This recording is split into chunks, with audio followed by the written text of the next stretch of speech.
We feel it's extremely important to all of non Indian folks to understand the role sovereignty plays in democracy, because without tribal sovereignty and tribal participation in our nation, we would be much further behind if we were being at all.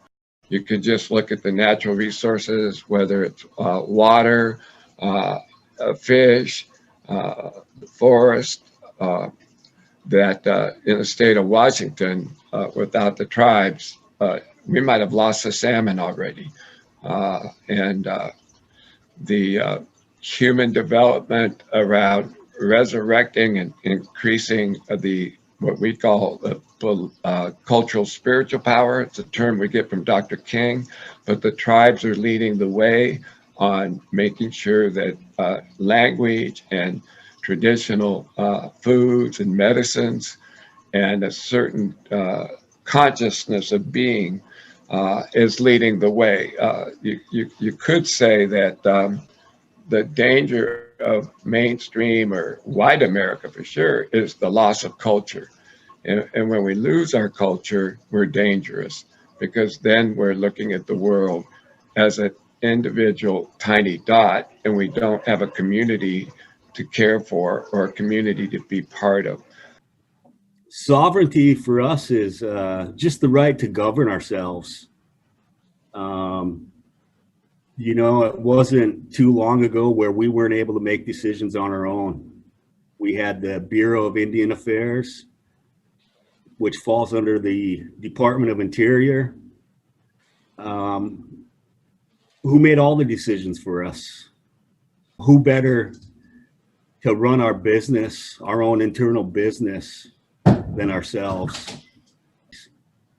And a number of issues that were reserved, you know, was healthcare, housing, education, the right to fish, and for the Makah Tribe, the right to hunt sea lions and whales. That's who the Makah Tribe. That's our identity. That's on our flag.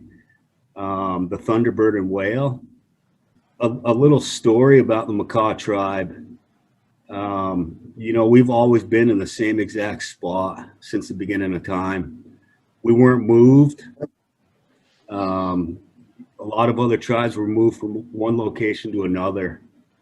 I think, you know, quite a few people in the outside world doesn't know enough about tribes and their histories. We didn't write the history books. And one other thing the government did to us also at the time, back in the early 1800s, they sent agents here, and the agents watched over the Makah people, and goes back to you know, stopping us from speaking our language, taking part in our traditions, our singing, our dancing.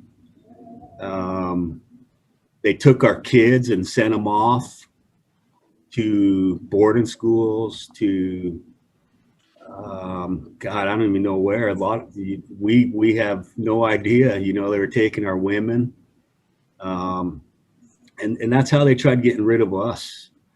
And what the Makah would do, since we were whalers, you know, would get into our canoes and would go offshore to whale, and the agents were thinking we were going whaling, but we were going to an island that we own, the backside of the island. And the people at the time would get together and they'd potlatch, they'd sing, they'd dance, they'd share, you know, meals. And that's how the Makah people retained their culture, their traditions, their language. We were fortunate. A lot of tribes weren't in that same position as the Makah Tribe.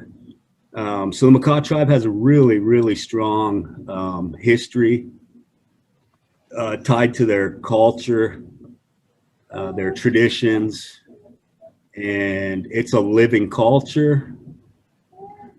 It's always been a living culture, and it's always going to be a living culture for the Makah Tribe. We've always had a history of overcoming and adapting, you know, and living in this contemporary world. You know, and there's still barriers. We still face barriers, even though that peace treaty that we had signed is recognized not only through as the supreme law of the land through the Supreme Court, but it's constitution. It's in the Constitution. So it's recognized by the president. It's recognized by Congress, and of course, like I said, the Supreme Court. But in saying that, we're still protecting the little bit that we do have left. And what's in our treaties doesn't just benefit the Makah people. What's in our treaties, I always think, benefits your normal person on the outside world. It's a peace treaty. We sign peace. We've always signed peace treaties with other countries. And, you know, this was signed in 1855 for the Makah people. And, you know, some of the barriers there is our treaties are always being attacked.